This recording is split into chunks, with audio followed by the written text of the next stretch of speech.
Darshan gang ವಿರುದ್ಧ ಇಂದು ಪೊಲೀಸರು charge sheet ಸಲ್ಲಿಸಿದ್ದಾರೆ. ಬಳ್ಳಾರಿ ಜೈಲಿನಲ್ಲಿ ದಾಸನಿಗೆ ಸಿಕ್ತು ಸರ್ಜಿಕಲ್ ಚೇರ್. ಜೈಲಿನಲ್ಲಿ ಕೊಲೆ ಆರೋಪಿ ದರ್ಶನ್ ಮೇಲೆ 24 ಗಂಟೆ ನಿಗಾ ಇಟ್ಟ ಸಿಬ್ಬಂದಿ. ಇದೆಲ್ಲವನ್ನ ನೋಡೋಣ ದಿ ಭವಿಷ್ಯ ನ್ಯೂಸ್ ಟಾಪ್ನಲ್ಲಿ.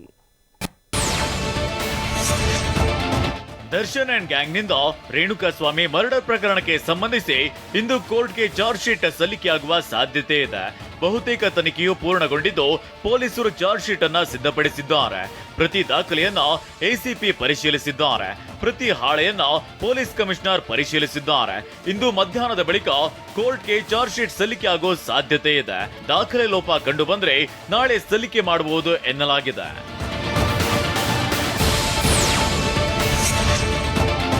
ಕೊಲೆ ಆರೋಪಿ ದರ್ಶನ್ಗೆ ಕಾನೂನು ಕುಣಿಕೆ ಬಿಗಿಯಾಗ್ತಿದೆ. ದರ್ಶನ್ ಸೇರಿದಂತೆ 17 ಜನರ ವಿರುದ್ಧ ಪ್ರಕರಣ ದಾಖಲಾಗಿದೆ. ದರ್ಶನ್ ಮತ್ತು ಗ್ಯಾಂಗ್ ವಿರುದ್ಧ ಎಫ್ಐಆರ್ ದಾಖಲಾಗಿ ಸೆಪ್ಟೆಂಬರ್ 9ಕ್ಕೆ 90 ದಿನವಾಗಲಿದೆ. ಎಫ್ಐಆರ್ ದಾಖಲಾದ 90 ದಿನಗಳ ಒಳಗೆ ಚಾರ್ಜ್ ಶೀಟ್ ಸಲ್ಲಿಸಬೇಕು. ಹೀಗಾಗಿ ಹಿಂದೆ ಡಿ ಗ್ಯಾಂಗ್ ವಿರುದ್ಧ ಆರೋಪ ಪಟ್ಟಿ ಸಲ್ಲಿಕೆಯಾಗೋ ಸಾಧ್ಯತೆ ಇದೆ. ಸುಮಾರು 4500 ಪುಟಗಳ ಆರೋಪ ಪಟ್ಟಿಯನ್ನ 2-3 ಬಾರಿ ಪರಿಶೀಲಿಸಲಾಗ್ತಿದೆ.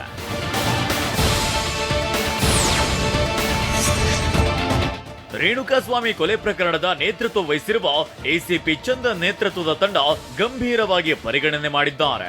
ರೇಣುಕಾಸ್ವಾಮಿ ಕೊಲೆ ಆರೋಪಿಗಳು ಯಾವ ಕಾರಣಕ್ಕೂ ತಪ್ಪಿಸಿಕೊಳ್ಳಬಾರದು ಅಂತ ಪೊಲೀಸರು ಎಚ್ಚರ ವಹಿಸಿದ್ದಾರೆ. ಹೀಗಾಗಿ ಡಿ ಗ್ಯಾಂಗ್ ವಿರುದ್ಧ 250ಕ್ಕೂ ಹೆಚ್ಚು ಸಾಕ್ಷ್ಯಗಳನ್ನ ಸಂಗ್ರಹಿಸಲಾಗಿದೆ.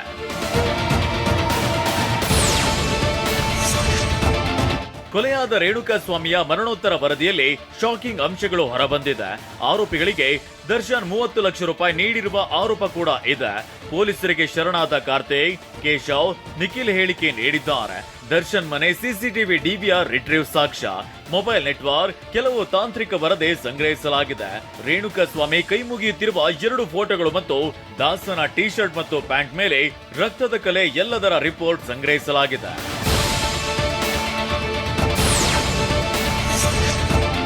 ಈಗಾಗಲೇ ಸಾಬೀತಾಗಿರುವ ಸಾಕ್ಷ್ಯಾಧಾರಗಳು ಹಾಗೂ ಆರೋಪಿಗಳ ಪರವಹಿಸಿ ಬಂದ ಹೇಳಿಕೆಗಳೇ ದರ್ಶನ್ಗೆ ಕಂಟಕವಾಗಲಿದೆ. ದಾಸನ ವಿರುದ್ಧ ಪ್ರಬಲ ಸಾಕ್ಷಿ ಪುರಾವೆಗಳಿದ್ದು ಕಠಿಣ ಸೆಕ್ಷನ್ಗಳನ್ನ ಉಲ್ಲೇಖಿಸೋ ಸಾಧ್ಯತೆ ಇದೆ.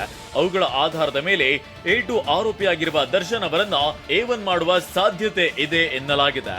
ಒಂದು ವೇಳೆ A1 ಆರೋಪಿಯನ್ನಾಗಿ ಮಾಡಿದ್ರೆ ದರ್ಶನ್ಗೆ ಬಳ್ಳಾರಿ ಕೇಂದ್ರ ಕಾರಾಗೃಹವೇ ಕಾಯಮಾಗಲಿದೆ ಎನ್ನಲಾಗಿದೆ.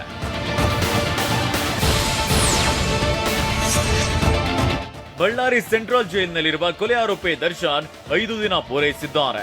ಕೈ ನೋವು, ಬೆನ್ನು ನೋವಿನಿಂದ ಬಳಲುತ್ತಿರೋ ದರ್ಶನ್ ಸರ್ಜಿಕಲ್ ಚೇರ್ಗೆ ಮನವಿ ಮಾಡಿದ್ರು.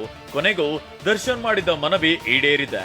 ಆರೋಪಿ ದರ್ಶನ್ ಮನವಿ ಮೇರೆಗೆ ಬಿಳಿ ಬಣ್ಣದ ಸರ್ಜಿಕಲ್ ಚೇರ್ ನೀಡಲಾಗಿದೆ. ಜಿಲ್ಲಾಸ್ಪತ್ರೆಯಿಂದ ಬಳ್ಳಾರಿಯ ಜೈಲಿಗೆ K34 G0750 ಕಾರಿನಲ್ಲಿ ಸರ್ಜಿಕಲ್ ಚೇರ್ ತರಲಾಯಿತು.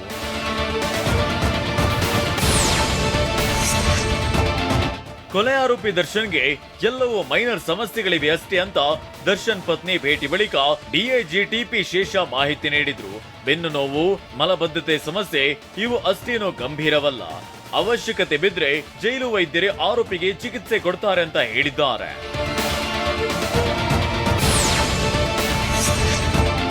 ಬಳ್ಳಾರಿ ಜೈಲಲ್ಲಿ ದರ್ಶನ್ಗೆ ಸರ್ಜಿಕಲ್ ಚೇರ್ ನೀಡಿರೋ ಸಂಬಂಧ ಸಚಿವ ಪರಮೇಶ್ವರ್ ಪ್ರತಿಕ್ರಿಯಿಸಿದ್ದಾರೆ.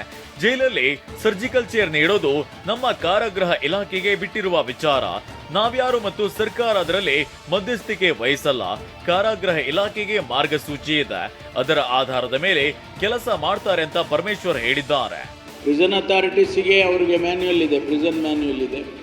ಆ ಮ್ಯಾನ್ಯುಯಲ್ಲಿನ ಆಧಾರದ ಮೇಲೆ ಅವರು ಕೆಲಸ ಮಾಡ್ತಾರೆ. ಜೈಲಿನಲ್ಲಿ ಕೊಲೆ ಆರೋಪಿ ದರ್ಶನ್ ಮೇಲೆ 24 ಗಂಟೆ ನಿಗಾ ವಹಿಸಲಾಗಿದೆ. 3 CC camera, 3 body worn camera ಮೂಲಕ ನಿಗಾ ಇಡಲಾಗಿದೆ. ದರ್ಶನ್ ಓಡಾಟ, ಭೇಟಿ ಮಾಡಿದ ಸಂಬಂಧಿಕರ ದೃಶ್ಯ ಸಂಗ್ರಹಿಸಲಾಗ್ತಿದೆ. ಹೊಸ ಹಾರ್ಡ್ ಡಿಸ್ಕ್ ಖರೀದಿಸಿ ಸಿಸಿಟಿವಿ ದೃಶ್ಯಾವಳಿ ಸೇವ್ ಮಾಡಲಾಗ್ತಿದೆ. ವಿಶೇಷ ಪ್ರಕರಣದಲ್ಲಿ ಮಾತ್ರ ಸಿಸಿ ಕ್ಯಾಮೆರಾಗಳ ವಿಡಿಯೋ ಸಂಗ್ರಹಿಸಲಾಗುತ್ತದೆ. ಕ್ಯಾಮೆರಾ ಮಾನಿಟರಿಂಗ್ಗೆ ವಿಶೇಷ ಸಿಬ್ಬಂದಿ ನೇಮಿಸಲಾಗಿದೆ.